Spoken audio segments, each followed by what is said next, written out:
Bagian pertama dari kitab Aqidah Ahlussunnah wal Jamaah yang dikarang oleh Kiai Haji Muhammad Idrus Ramli serta penjelasan sifat 50. Bagian pertama yaitu tentang keutamaan umat Islam. Umat Islam adalah umat yang utama dan sebaik-baik umat yang hadir ke dunia. Di antara keutamaan umat Islam adalah sebagai umat terbaik di antara umat-umat yang lain. Hal ini sebagaimana telah ditegaskan oleh Allah Subhanahu wa taala di dalam Al-Qur'anul Karim. Bismillahirrahmanirrahim. Kuntum khaira ummatin ukhrijat lin-nasi ta'muruna bil ma'rufi wa tanhauna 'anil munkari wa tu'minuna billah. Al-Qur'an surat Al-Imran ayat 110 yang artinya, kamu adalah umat yang terbaik yang dilahirkan untuk manusia, menyuruh kepada yang ma'ruf dan mencegah dari yang mungkar, dan beriman kepada Allah. Ayat di atas memberikan pesan penting kepada kita. Poin yang pertama, umat Islam adalah umat terbaik yang dilahirkan untuk manusia. Poin kedua, syarat agar umat Islam menjadi umat terbaik adalah terlaksananya menyuruh kepada yang ma'ruf dan mencegah dari yang mungkar dan beriman kepada Allah. Sebagai umat yang terbaik, syiar amar ma'ruf dan nahi mungkar akan terus berjalan di kalangan umat Islam. Tentu saja ketika kondisi umat Islam kuat, syiar tersebut akan berjalan dengan kuat. Sebaliknya, ketika umat Islam lemah, syiar tersebut akan lemah. Dalam hadis sahih diriwayatkan, An Saubana radhiyallahu anhu qala Rasulullah sallallahu alaihi wasallam, la tanazalu ta'ifatum min ummati dhahirina 'alal haqq la yadurruhum man khadalahum hatta ya'tiya amrullahi wa hum kadzalik. Dari Thauban radhiyallahu an, Rasulullah sallallahu alaihi wasallam bersabda, akan selalu ada satu golongan dari umatku yang memenangkan di atas kebenaran. Orang-orang yang mengabaikan mereka tidak akan membahayakan mereka hingga perkara Allah datang dan mereka dalam keadaan demikian. Hadis sahih ini memberikan beberapa pesan. Pesan yang pertama, akan selalu ada satu golongan atau orang-orang di antara umat Islam yang tampil memperjuangkan kebenaran melalui amar ma'ruf dan nahi mungkar. Pesan yang kedua, golongan ini akan diberikan pertolongan dan kemenangan oleh Allah Subhanahu wa taala dalam setiap perjuangannya.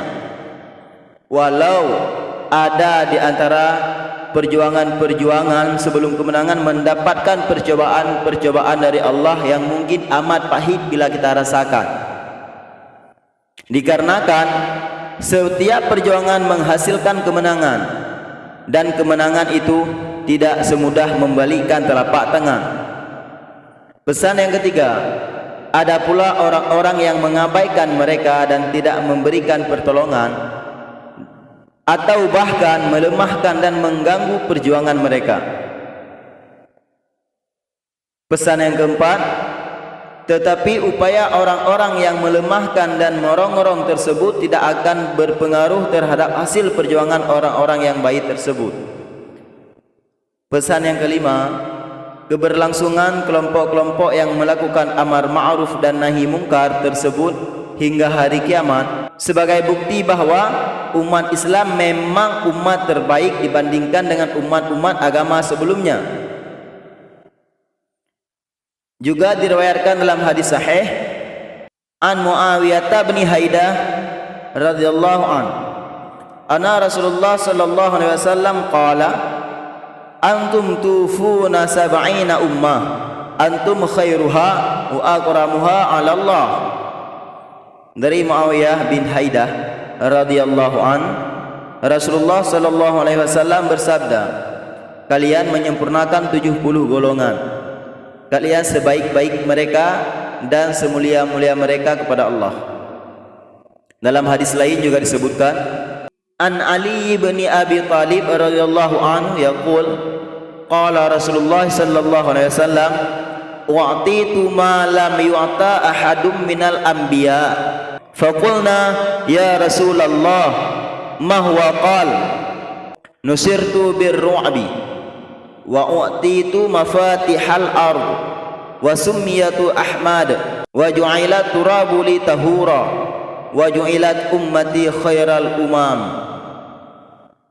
Dari Ali bin Abi Thalib radhiyallahu an, Rasulullah sallallahu alaihi wasallam bersabda, aku telah diberikan sesuatu yang belum pernah diberikan kepada seorang nabi yang sebelumnya. Kami berkata, ya Rasulullah, apakah sesuatu itu?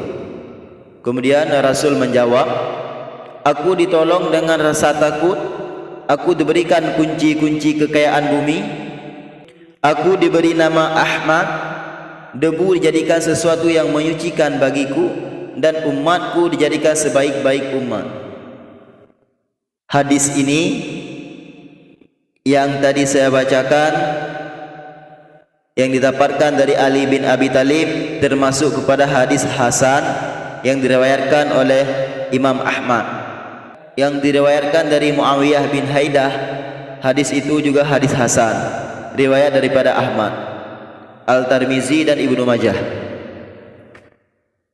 Kedua hadis barusan ini memberikan penjelasan bahwa umat Islam dalam umat terbaik dan paling mulia di sisi Allah dibandingkan sekian banyak umat beragama sebelumnya.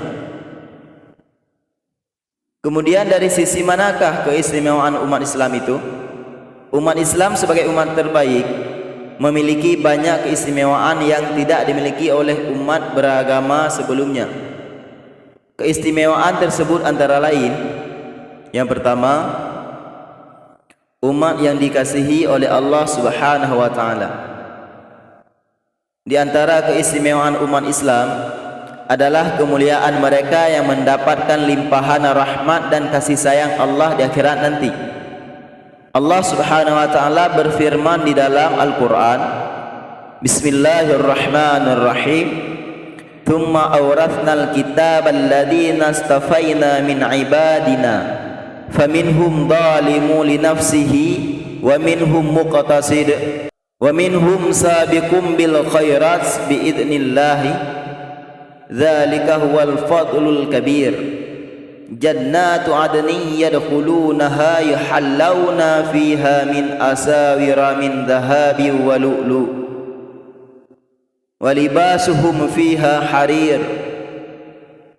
Wa qalu alhamdulillahilladzi adhhaba 'anna al-hazan inna rabbana laghafurun syakur.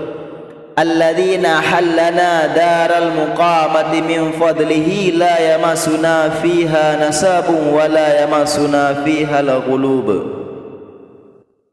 Al-Quran surat Al-Fatir ayat 32 sampai ayat 35. Ayat di atas ini memberikan pengertian bahwa Allah Subhanahu wa taala membagi umat Islam menjadi 3 kelompok. Kelompok yang pertama yaitu golongan ataupun orang-orang yang menganiaya diri mereka sendiri, yaitu orang-orang yang teledor dalam menunaikan kewajiban dan melakukan sebagian larangan agama. Golongan ini pula mereka yang mencampur antara perbuatan yang baik dan perbuatan yang buruk. Kemudian golongan yang kedua, golongan yang pertengahan, yaitu mereka yang menunaikan kewajiban, meninggalkan perkara yang haram, tetapi terkadang meninggalkan perkara sunnah dan melakukan sebahagian perkara yang makruh. Golongan yang ketiga, golongan yang lebih dahulu melakukan kebajikan, yaitu mereka yang melakukan semua kewajiban dan meninggalkan perkara yang haram, makruh dan sebagai perkara yang mubah. Ketiga golongan tersebut sama-sama dijanjikan Allah masuk syurga. Sahabat Ibnu Abbas radhiyallahu an dan beberapa ulama salaf yang lain ketika menafsirkan ayat tersebut berkata, as-sabiqu bil khairati yadkhulul jannah bighairi hisab wal muqtasidu yadkhulul jannata bi rahmatillah wad zalimu li nafsihi yadkhulunal jannata bi syafaati Muhammad. Maksudnya, golongan yang lebih dahulu melakukan kebaikan akan masuk syurga tanpa hisab. Golongan yang pertengahan tadi akan masuk syurga dengan rahmat Allah. Golongan yang menganiaya diri mereka sendiri akan masuk syurga dengan syafaat.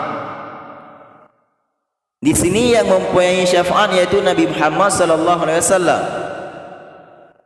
Tafsir ini dirangkum dari tafsir Ibnu Katsir juz 6 halaman 484. Jadi penafsiran Ibnu Abbas radhiyallahu an tersebut diperkuat dengan beberapa hadis yang saling menguatkan.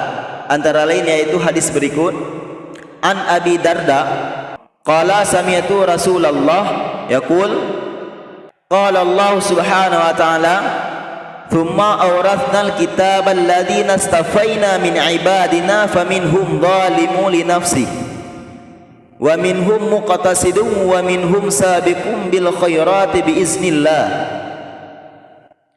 fa ammal ladzina sabaqu bil khairati fa ulaika alladzina yadkhulunal jannah bighairi hisabin wa ammal ladzina qatasadu fa ulaika yuhasabuna hisaban yasira wa ammal ladzina zalamu anfusahum fa ulaika alladzina yuhsabuna fi tulil mahsyar thumma humul ladzina talafahumullahu birahmatihi fahum alladzina yaquluna